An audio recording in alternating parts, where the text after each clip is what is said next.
everyone, Diane here, welcome to my channel. Today is freezing cold.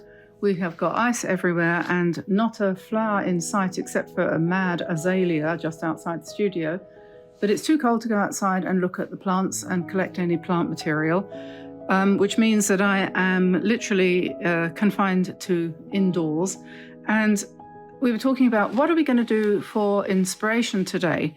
Because, you know, you've got to start somewhere, haven't you? So Tamsin had a very good idea, and she said, if we want to think about a palette to paint from or some kind of color inspiration, do you remember a while ago we did these squares that I did using a template like this, and I drew out these squares and we made these selections of colors and we based them all on flowers. Well, I think it is true to say that if you are looking for harmonious colors, another place to look is in your drawer, because here we have a scarf. This one's one of Tamsin's. I think it came from a thrift shop. And look, isn't that interesting? This was lavender. This is from a lavender plant. And some of these colors match really well with that swatch. And then this one is, this is one that came from Denise in California. She made it and she sent it to me as a gift. And that's another one that gives you ideas about how colors go together. And so we thought, well, what we'll do is we'll just get a random selection of scarves out of the drawer. This is a nice one. This has got cats all over it. So that's grey and pink and beige and stuff like that. And here's one that is very powerful. Look at those unusual color combinations there. We've got, you know, lots of different shades of blue and then this kind of gold and so on. And that's quite nice and dramatic. That would make an interesting painting.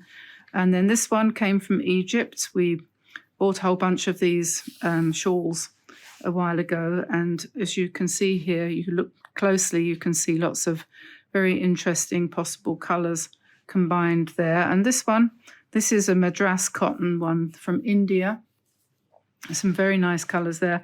That makes me think of Kuretake Art Nouveau palette there. I think that would probably work quite well. It's already in squares, so that might be quite handy. I could use this if I took my little doodah here and laid that on top. We could see how the colors would go together. So spread that out a little bit. And yeah, see, that's interesting, isn't it? I have a little bit of this color, a little bit of that, all these nice reds and oranges, and they all give a slightly, come over here to the blues and oranges, slightly different. Yes, so that's a thought as an inspiration point of view. While we're here, I'll just show you this bag that I made. This is one of my crochet things. This was based on something by Jada in Stitches. She makes these bags, or showed us how to make these bags, using 3 strands of multicolored wool and a large-ish kind of needle, hook. That was fun. Here's my note for the morning. What to paint when inspiration fails you completely and you can't go outside into nature. Antidote to inclement weather. This is note from Tamsin. So, note to self. Don't be depressed.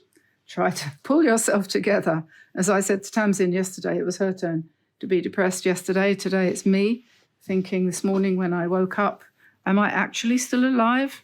You know, I mean, really? Sometimes I wonder. Anyway, so I'm going to pop those ones away and they may have their turn another time. And I'm going to use this one, I think, which is probably a bit like this. As a matter of fact, this was based on a fuchsia plant. And so the way I did this before, I selected the colors that I was going to use and I put them in a palette separately from all the others. So I think what I'll do is the same.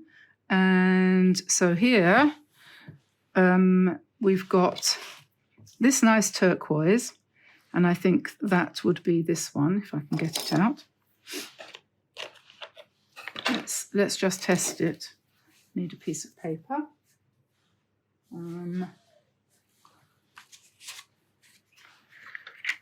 Need a piece of paper, let's see. Yeah, that will do for this, I think. And then we've got this brown colour, probably this one.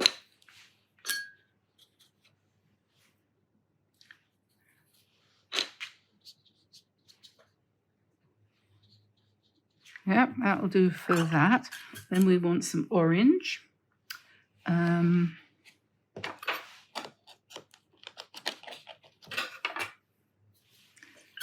This is burnt sienna, so that should do for the orange colour. So that's this one. Then we've got a yellow ochre kind of colour here. Now I might not, oh yes, I do have that here. And as I've said so many times before, a restricted palette is a good thing. So it makes it easier for you, so there's less to worry about. It takes a little bit of time just to get set up, but it's worth it in the long run. And now we want a nice bright red. I think I'm going to have to go from this set to the other set for the red. This is the 48 set. Yeah, this one here. Rose Madder red.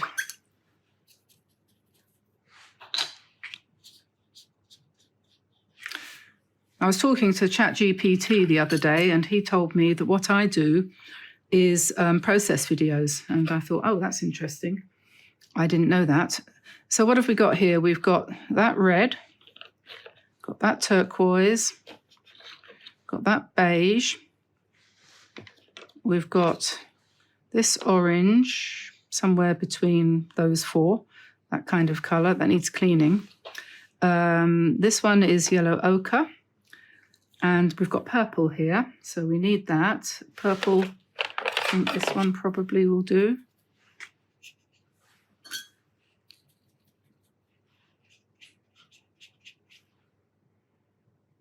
That might not be quite dark enough. Well, I tell you what, I'll just use a bit more of it. That's all right, that's okay. That's that one. Oh, no, it's more like that. But I think then we need a bit of blue. So we will go for indigo, maybe. That's a kind of Indian kind of colour, isn't it? Definitely this is a kind of Madras. There we are. That's it. So that's our palette there. 2, 4, 6, 7 colours. And I'm going to put those together on a different palette, on a different tray, and then we can get started. Okay, so let's just go through what we're going to be using to do this little abstract that we're going to be doing. It's just a bit of a play, as usual. I've sorted out my paints here, and I've put them in this is a Meaden palette, one of their rectangular ones with no divisions in it. They also have ones which do have divisions, like this one here, which is also useful. And I could have put them here and used this area here for mixing in. I could easily have done that, and maybe in the next one I do, I will. But if you want to go to their website, meadenart.com, and when you buy something from them, if you put Diane 15 in the checkout box where where you're paying, you get 15% off of everything, and we get a bit of commission. So that's really helpful for us. They have a massive amount of things on their website which are really useful, and I've got a lot of them here. For example, another thing I've got is this easel. Now, there we are. There it is. This is a desk easel, and it's got drawers underneath it, which you can store your brushes in. So it's really useful. Excellent little product, that one. What was I saying? What else I'm using? I might use this to mix in. This is an old palette I have. I don't think you can get this one anymore. I've got my Etcher gold paints here, which I'm going to use because it's got different colours of gold in it, and I think it's quite nice to mix it up a little bit, have different colours of gold.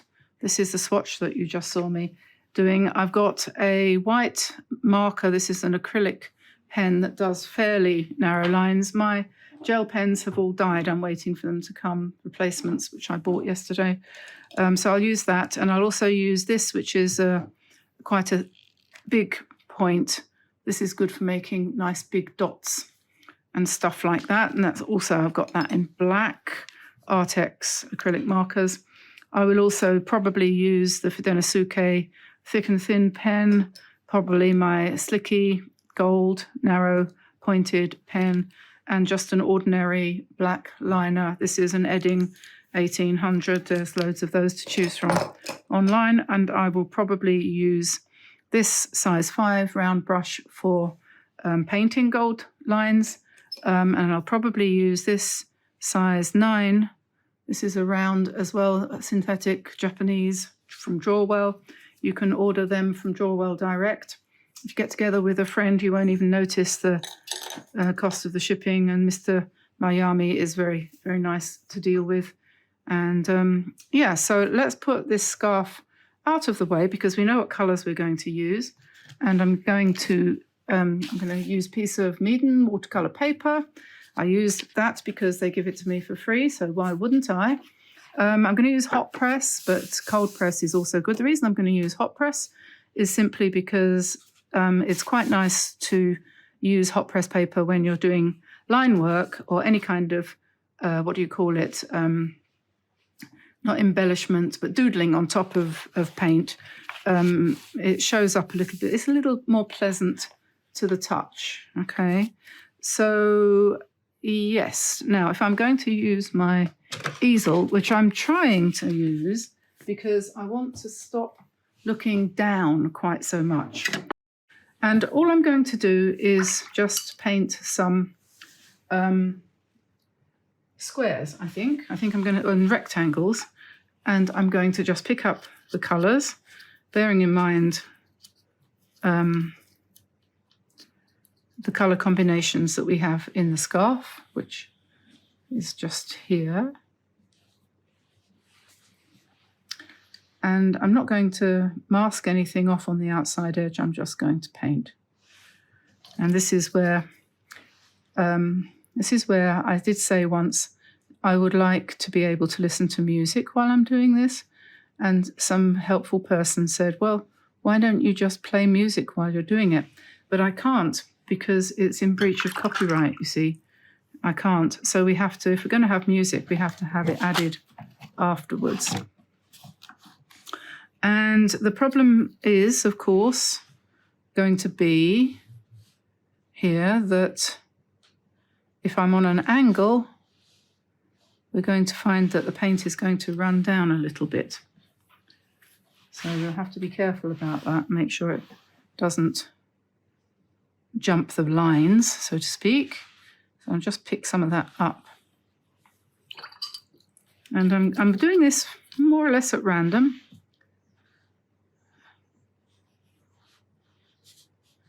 And it's nice and smooth, the paper, nice and smooth.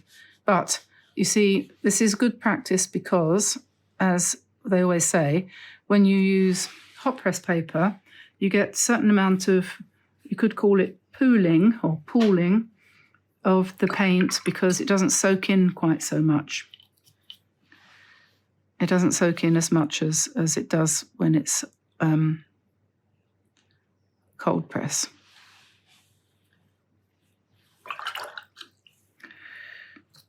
So let's just go through these colours, trying them out.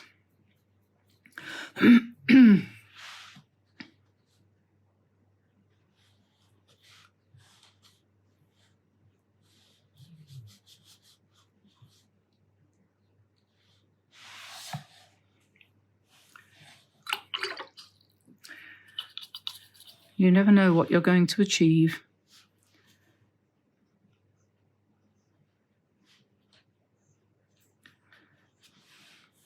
You really don't. I mean, really. I'm just lifting some of that up. This is what they call a thirsty brush technique. When you've got too much water on the paper and you want to lift some of it off, you rinse out your brush, you dry it off on a piece of towel, and then you've got a wet brush, but it's not got any, it won't drip anything, and that they call a thirsty brush. And then when you touch that to an area where you've got too much water, it'll soak it up, see? It's like a little mini vacuum cleaner. So we could call it a vacuuming brush. So that works really well. That's a trick to know. Yeah, especially when you're using hot press paper, because it's particularly prone to that problem, you see. So we just hoover that up.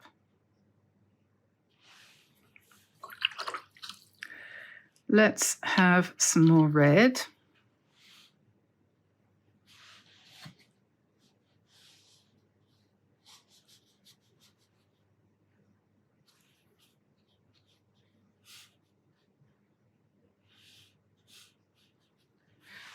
So although I'm using this easel, it's still a case of looking down. I am still definitely looking down. I'm going to add some blue into the red to give me more of a purple. This is indigo, and I'm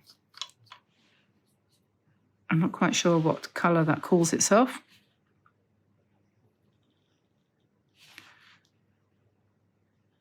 I think it's something purple. I'm going to come down here a bit longer.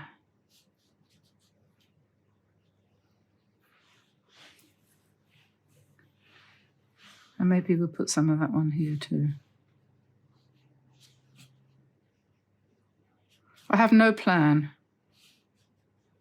A bit like my life, really. No plan. Stan.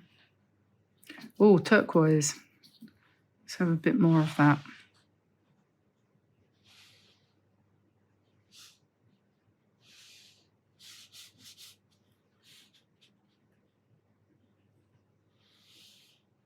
If you are going to use gold in something like this, you do want some of the colours, actually quite a few of the colours, you want them to be pretty strong.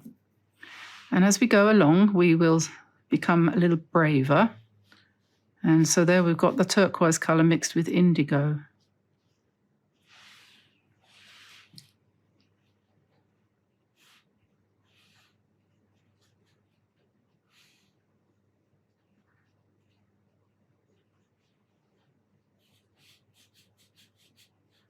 You could do this with circles if you wanted to. You don't have to have rectangles.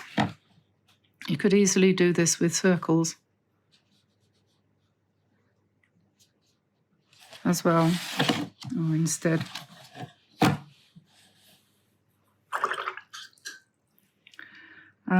What else haven't I used? Or haven't used the burnt sienna yet.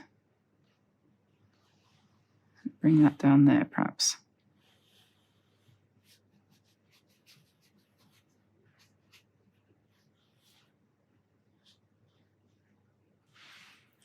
And then we could mix up all three of those browns and see what we get.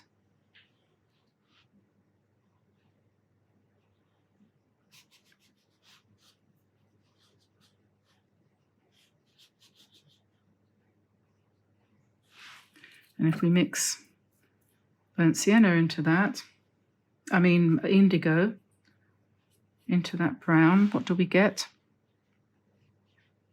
A nice grey.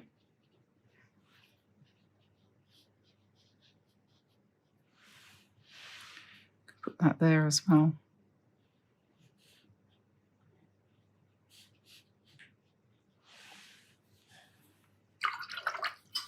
And I think I want to have some more neutrals in the middle here. Don't really know why.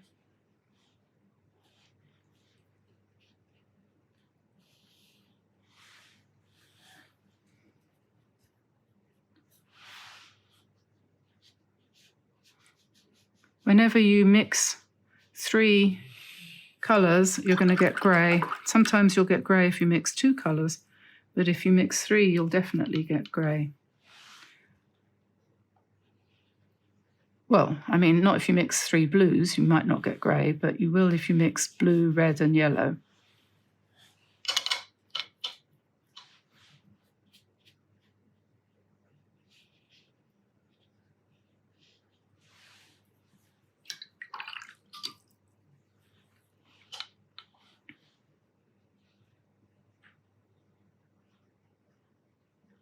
Now I've been careless there and let those run into one another, but that was kind of semi-done on purpose because I'd already done it there. So I'm going to do it here as well. I'm going to take this beige and I'm going to touch that against that one and let that run down. See what happens. Maybe nothing. Perhaps that's already dried so much. It's not going to do it, so I'll make it do it here.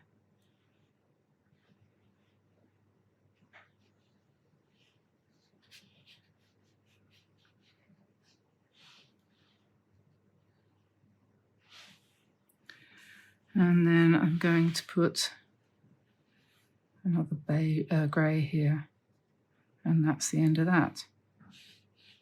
So we've got a whole page now covered in harmonious colours, and I'm going to let that dry, and then we'll come back and we will work over the top of it, because why not? And you can see this is, you know, there is a certain amount of inspiration from that. So I'm going to start filling in the whites now with some gold, and I've got two paintings of mine in front of me here. This is a notebook that we have for sale on, we tipped coffee all over it the other day. You can buy this actually from our website, but that's not why I'm showing it to you. I'm showing it because it's a really loose interpretation of honesty, you know, the plant, flower, honesty. This is the seed heads. And that was something I did just messing around and quite liked it. So we thought we'd use it as a cover for a book. So I've got that there because that's kind of a little bit of an inspiration. And then I just noticed this one in the corner of the studio, which is, it's in a frame. So sorry about the flashing lights from the glass. I don't want to take it out because it's just a quick look. But this is, again, the sort of thing that we're going to be doing now with white lines and black lines and some gold and stuff like that. So that's that. And I put those in front of me. It doesn't matter that you can't see them really, I don't think. But that's just something for me to kind of use as a, I don't know, you just need to be able to see something, which is why, you know, most artists or people who paint have lots of pictures hanging in their studio that they can glance up at.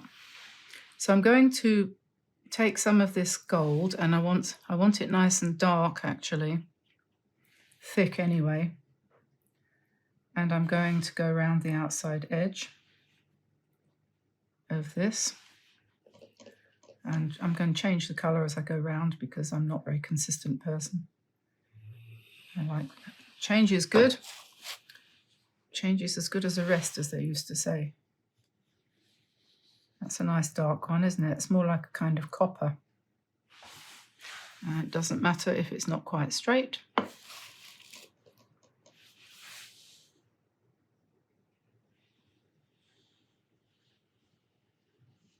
It better not matter because I'm not going to be able to do straight lines to save my life before very long.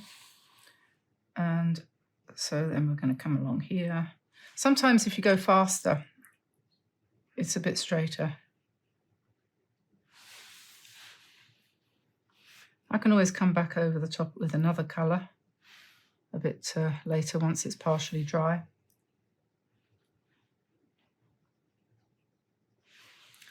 There we are, that's fine, that's good. I did spray these paints before we started. And now I'm just going to go around all the colour boxes with the different shades of gold. This is indeed where you need a bit of music.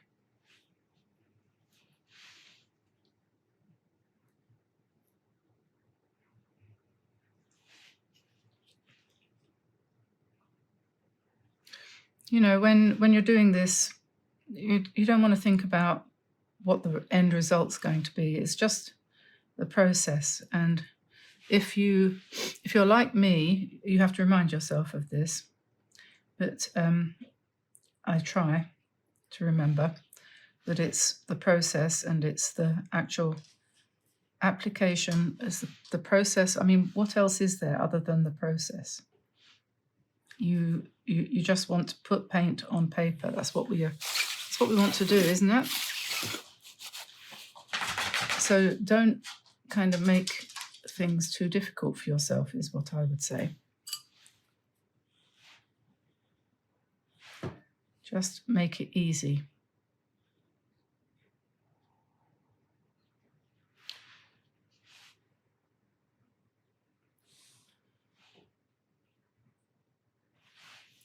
Don't make it hard, make it easy.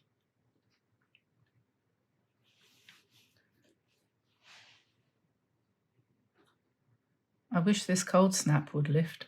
I mean, I'm always moaning about the weather. If it's not, oh my gosh, it's so wintry out there. Everything is absolutely frozen. The poor birds. I need to fill up the feeders.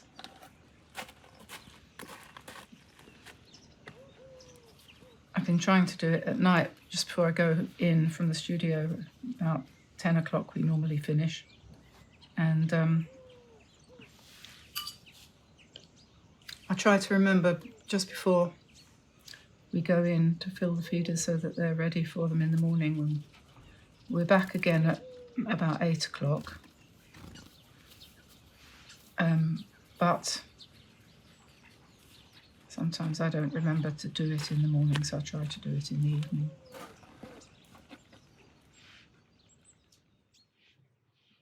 Okay, so that's all the white covered up now. So now I'm going to just put some colour on some of these shapes.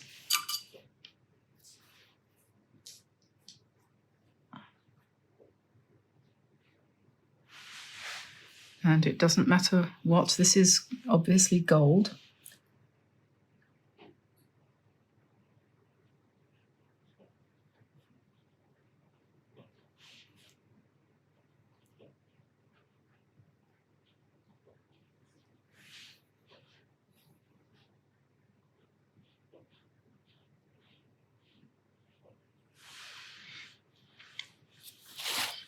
I'm going to write something on here somewhere, I think, before we finish.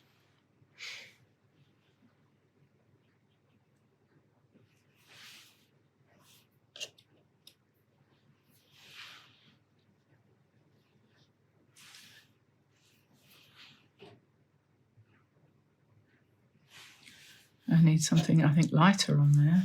Probably want white, actually, but that's okay.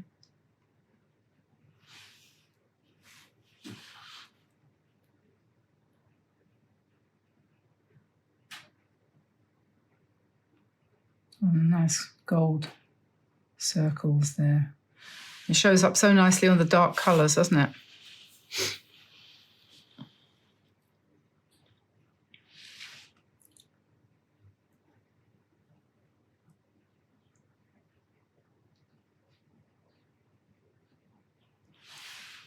It's like embroidery, really.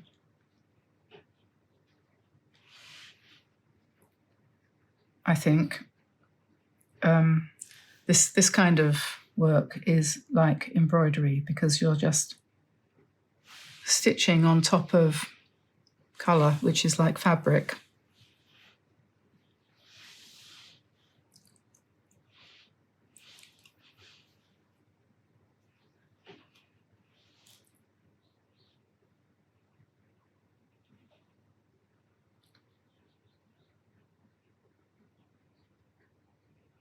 Relax.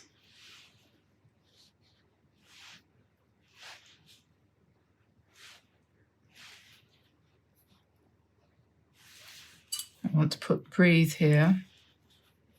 Relax.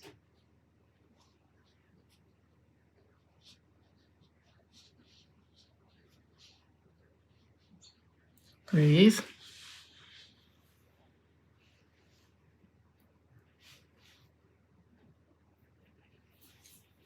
And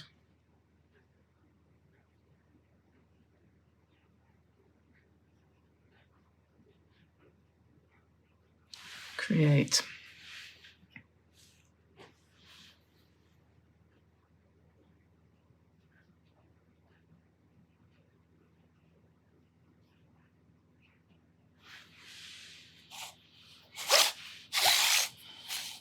This one's nice, isn't it? You never know which one's going to be your favourite.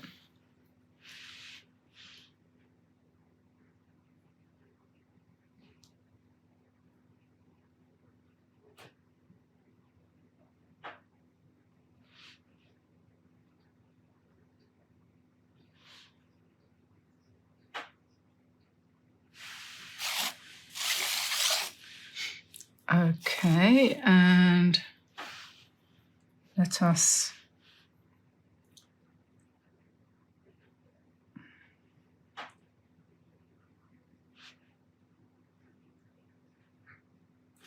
put some spirals here. And I'm going to switch to white now, I think.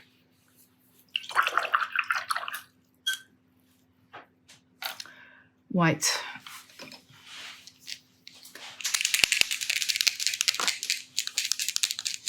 Just give it a quick shake, make sure that it's working okay.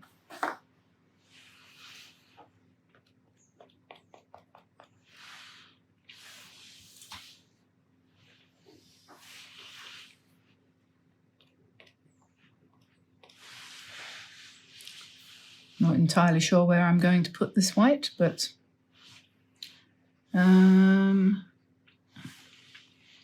what I did last time was I kind of just randomly put some dots here and there so that I could work from that.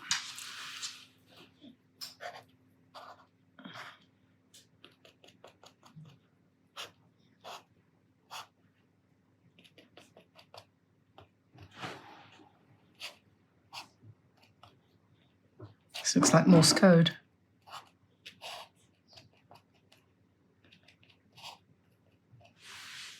Doesn't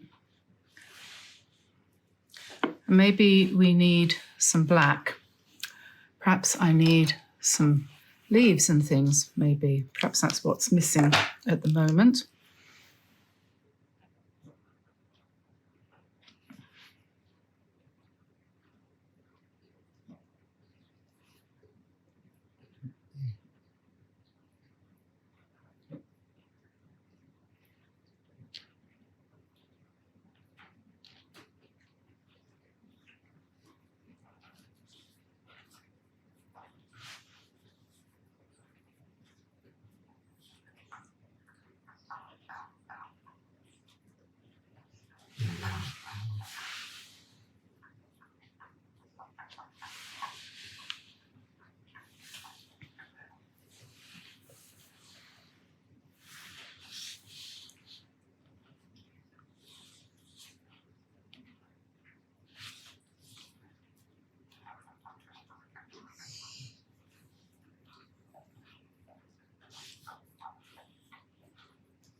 And let's try this white.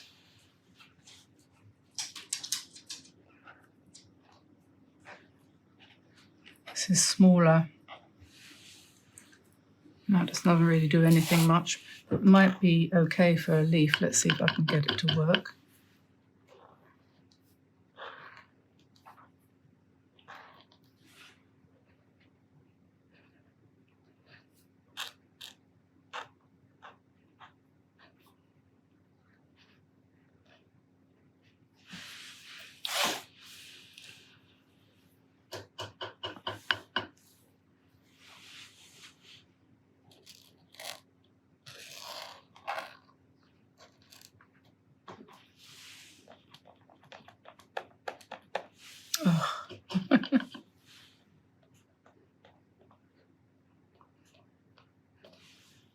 Just trying to do concentric rings. I'm going to do the next bunch with the bigger one.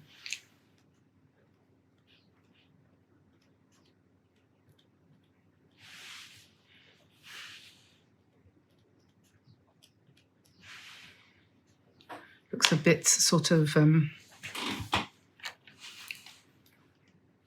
bit like something from outer space.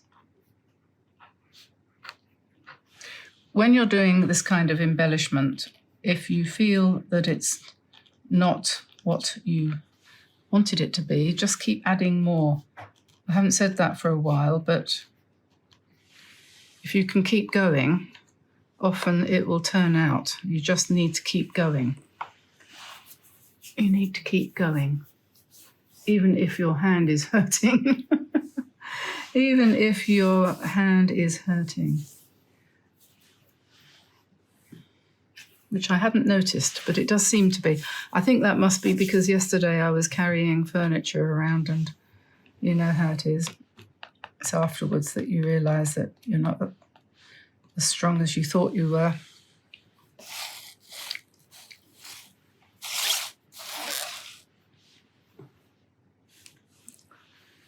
Let us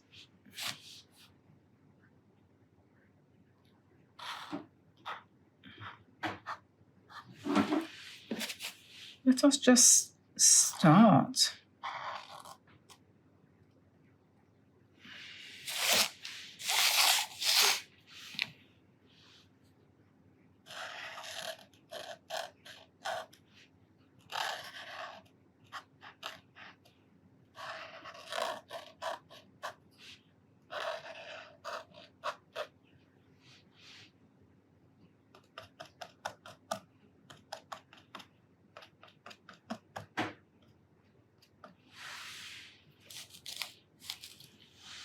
That's probably enough white for now, I think, maybe. Oh, I've got my gold pen here. That might be good. Do something with the gold pen.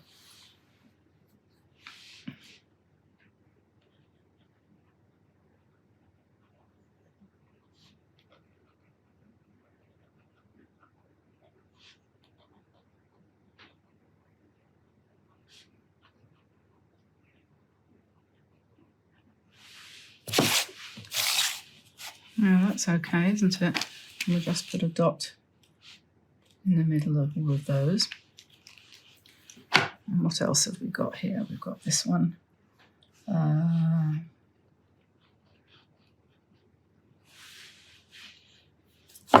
This one needs some berries out.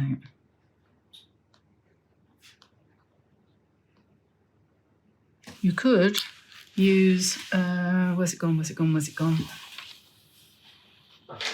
This is a Sharpie permanent marker in gold, and that might give us some nice, easy, larger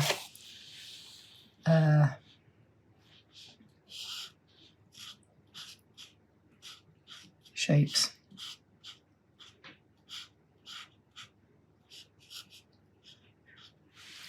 There we are, that's good. And up here,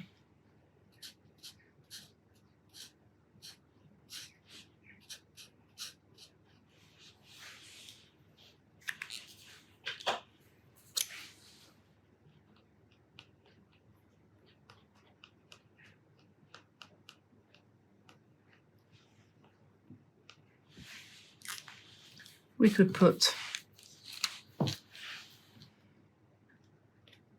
some dots in the middle of those circles. It's just a matter of completely just keeping going and embellishing, just keeping on.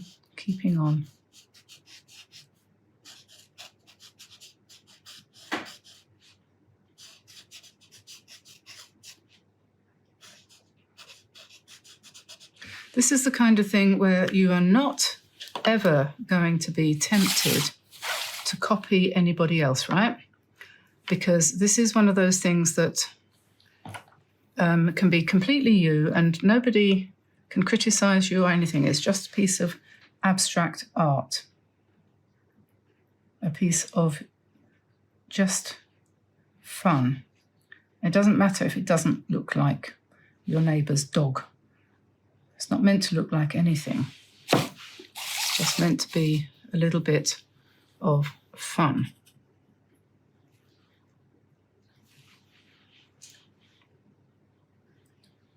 So relax, breathe, create.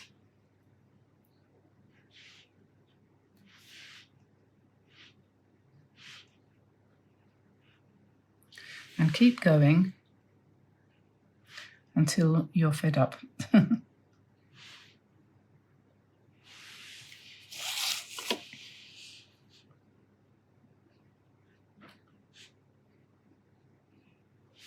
Just keep going. And I tell you what, I'm going to do the next, I think perhaps, I just thought of this, the next time I do a painting, I think I'm going to start 2 at the same time. Because this is something actually that Helen Wells does, I think. I think she does it often. I know she mentioned it the other day, that she paints in sets. One of the most satisfying for me painting experiences I ever had was once I was moderately unhappy because I'd had an emotional issue, and I was trying to paint it out, and I was working in gouache at the time, you know, opaque watercolor, and I didn't have a studio. I was living in a little house where my only place that I could paint was basically in a spare bedroom, laying everything out on top of a bed. It was a rented place and I couldn't change anything. Anyway, so I was painting there, and I just had this sudden urge to do a whole series of paintings. And so I got out about 12 pieces of paper, reasonably big. What were they? About twice this size. And I wanted to paint a poem that the person who'd caused me the trauma had written. And I did. I just sat there and did it. And I still have those paintings, and I still remember them, remember the feelings and everything that came along with it. And it was a good experience. But it's actually quite exhausting to do a series of paintings all at the same time. But also a very good idea.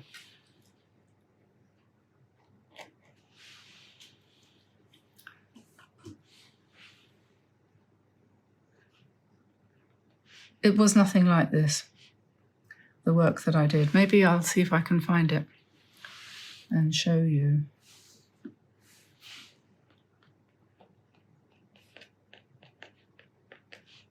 At the end of the video, I'm nearly finished. In fact, I think I pretty much am. So I'm going to call that a day, and I'll be back in a second and I'll show you what I was just talking about. Okay, so here are the paintings I was just telling you about. You are the first people to ever see these. I've never done anything with them, but this was in 2012, actually. I did write the date on the back of one of them, so I know that that's when it was. And this was inspired by a poem.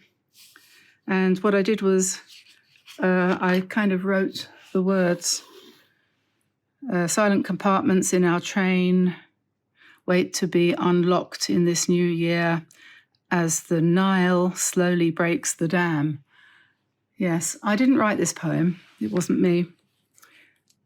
And silent compartments on a train as it speeds into the sunset waiting to be unlocked, and so on. But yes, these were a lot of fun to do, and it was very therapeutic. This one says, cantering down by the river was a horse drunk on wine or his own speed, now set free. Yes. Cathedral windows. I was living in Canterbury at the time, and this one was had some echoes of the windows of the cathedral. One of them is mine, another is yours, somewhere on the same train. There are others. I am alone in heaven and hell as I bow to my Lord, this one says. And this one says, the shards of dust that fall from your feet as you pass. And this one doesn't have any writing on it. That was just literally an abstract. And this one doesn't either. That's just one without words. And this one just says male, female, like flowers. There's something Chinese about this. Yes, I think that one was a bit at a later date, actually. That was in 2012, but it would have been on a different day. Anyway, so there we are, a little glimpse into my past. I can hardly believe that was only 12 years ago. Feels like absolute eons. But it's amazing. 12 years doesn't sound like much, does it? But it can be quite a long time. Is it really only 2012? No, that's not right. No, I'm looking again. This is 2002, not 2012. Yes. No, that's much more likely. Anyway, there we are. That's that. And here is this. And I hope you enjoyed that. Don't forget to relax, breathe, and create. And I will see you in the next video. So I'll say bye-bye for now, and take care. And don't forget to stay to the end, because no doubt there'll be some animals cropping up at the end of this video for you. So I'll say bye for now. Bye-bye, everyone. Bye-bye.